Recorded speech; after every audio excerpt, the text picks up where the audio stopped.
హరే కృష్ణ. కృపాచార్యుల వారు కర్ణుడితో ఇలా అంటాడనమాట. కృపాచార్యుల వారు అంటారు, "మేము దేనికి పనికిరానోళ్ళం అని చెప్పావు. మమ్మల్ని వెళ్ళిపోయి బుర్ర కథ వినుకోమన్నావు, హరికథ వినమన్నావు. సరే, నీ యొక్క వైభవం ఎలాంటిదో కర్ణ నేను చెప్తాను విను.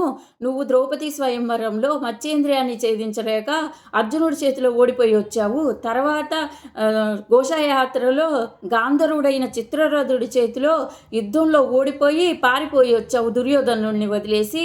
నిజాయితీ అంటే ఇదేనా? నువ్వు ద్రోణాచార్యులను అన్నావు నిజాయితీగా ఉండాలి ఒక రాజుకని, ఇదేనా నీ నిజాయితీ అని అంటే అప్పుడు కర్ణుడు అంటాడు, మీరు ఇన్ని రోజులు మాట్లాడిన వాళ్ళు ఇప్పుడు ఎందుకు మాట్లాడుతున్నారు? అసలు మీరు ఎప్పుడో జరిగిపోయిన పాత విషయాలన్నీ మాట్లాడతారు ఎందుకు? అప్పుడు ఓడిపోయావు ఇప్పుడు ఓడిపోయావని. ఇప్పుడు చూడు ఎలా చేస్తానో నేను. నా స్నేహితుడి యొక్క తిండి పెడితే తిని బతికిన వాడిని నేను. అంగరాజ్యం ఇస్తే నన్ను ఎంతో ప్రేమగా చూసుకున్నాడు దుర్యోధనుడు.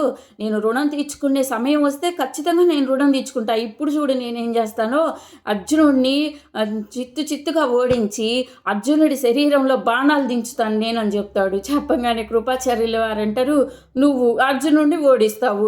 అసలు అర్జునుడి వైభవం ఎలాంటిదో తెలుసా? అర్జునుడు ఇప్పుడు ఎంత పవర్లో వచ్చాడో తెలుసా నీకు? అసలు పరమేశ్వరుడిని మెప్పించి పాశుపతాస్త్రాన్ని సంపాదించుకున్నాడు.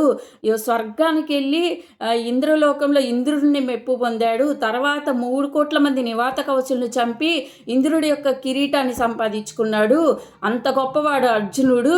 నువ్వు అర్జునుడిని ఓడిస్తావా అని దుర్యోధనుడి వైపు చూసి కృపాచార్యుల వారు అంటారు, దుర్యోధనుడిని చూసి, నువ్వు ఇలాంటి వాళ్ళని నీ పక్కన పెట్టుకొని తిరుగు. ఇక ఈ కర్ణుడికి అంగరాజ్యాన్ని ఇచ్చి నీ నెత్తి మీద పెట్టుకున్నావు. పక్కనే మాయాపాచికలేసిన శకుని, తర్వాత దుశ్శాసనుడు, ఇక్కడ ముగ్గురిని పెట్టుకొని నువ్వు యుద్ధం చేసి గెలుస్తావు. అయితే మీరే చేసుకోండి, మేము వెళ్ళిపోతున్నామని కృపాచార్యులు వారు అంటారు. ఇంకా నెక్స్ట్ ఏం జరుగుతుందో చెప్తా. హరే కృష్ణ.